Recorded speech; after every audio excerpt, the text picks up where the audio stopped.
single leg bridge, but we're going to apply it to the bench here.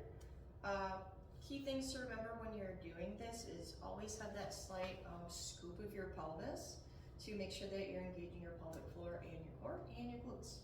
We also want to make sure that we're firing our calves. So activating them, pulling the toes up towards the ceiling so we get that dorsiflexion to make sure that we're actually pushing through the bench as well when we're getting into this glute bridge work here. I'm going to go ahead and show two variations. I'm going to do traditional glute bridge just with our feet elevated. I'm going to also go over a single leg glute bridge. So let's go ahead and get into it. I'm going to go ahead and take it to the floor just here. I'm going to go ahead and get my feet set up on the bench. Depending on how you get your feet set up will work in different areas. If you decide to just put your heels up on here, it's going to be more hamstring dominant. If you want to put your feet more flat and kind of in a pushing motion, it's going to be more glute dominant. Just know that if you have your bench set up and there's nothing behind it when you're doing that pushing one where your feet are planted, like this instead of up here, you will push the bench. So just make sure you have something anchored behind it or have it against the wall so you're not going to be prone to like push it away or get hurt. So get my feet set. I'm going to start off with anchoring my heels in. I'm going to make sure that I'm about hip to shoulder width apart and my feet are nice and straight on. I'm going to dorsiflex those toes. I'm going to pull my toes up towards my knees here or my hips. I'm going to lie down on my back. So, here we go. Okay, I'm gonna go ahead and take my hands and pull my shoulder blades into the ground and then put my hands about 45 degrees. So, about 45 degrees where your shoulder's at. I'm gonna tuck my chin a little bit just to keep engaged. And I'm going to scoop my pelvis. So I'm going to scoop it up towards the ceiling.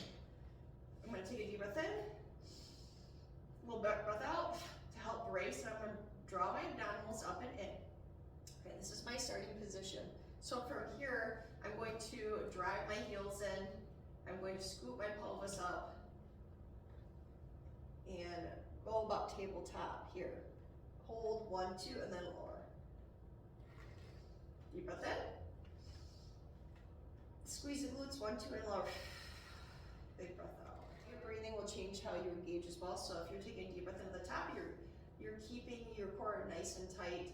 You're filling up that rib cage and the chest and keep the abdominals braced. Now let's go ahead and change the breathing a little bit. So we're gonna go ahead and take a deep breath in.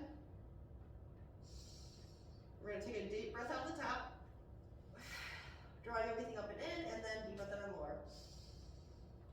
Okay. So we're gonna angle it. So when you get set up, you're going to anchor your feet here. Same kind of thing, you're gonna dorsiflex. I put the middle of my feet on here when I'm pushing up. The focal point or where your hips are coming up is not going to be as high, so it will be hitting the glutes. And it still will be working the core, but it's not going to be working the hamstrings as much as if you were having your heels up onto the bench, okay? So I'm going to put the middle of my foot in here. I'm going to make sure my feet are hip to shoulder width apart and my feet are nice and straight on. I'm not angling them out. I'm going to get set up, dorsiflex my toes up here. I'm going to scoop my pelvis. I'm going to take a deep breath in, big breath out to brace, and then I'm going to take another deep breath in, bring my hips up towards the top and take a breath out. Hold the breath. 1, 2, and lower, deep breath in. Now I'm still keeping my arms at 45 degrees and I'm driving my shoulder blades, the back of my shoulder blades into the ground when I come up, okay? I'm not letting my ribcage flare up. Those are the bridge work. We're gonna also go over the single leg bridge, so let's go ahead and get into it. So same kind of thing applies here. I'm gonna go ahead and have that leg on the outside so you can see what I'm doing. I'm just tucking my knee in towards my chest. You can have it lined up with the other knee if you want to just float, if you don't want it to be as intense of a hip flexion. So this is hip flexion. Same thing applies, hands are all the same, we're just taking one leg off. So we're coming up, big breath out, deep breath on the lower, again, so I'm gonna put my heel up here. Big breath out, deep breath on the lower. Remember when you're doing single leg work, your hips might teeter off a little bit, so I would make sure you're doing this anchored on the wall behind first, or doing it off the ground before you elevate your legs. And all to make sure you can keep your hips even and make sure you can still keep your core engaged, because we want to make sure you're staying safe about it.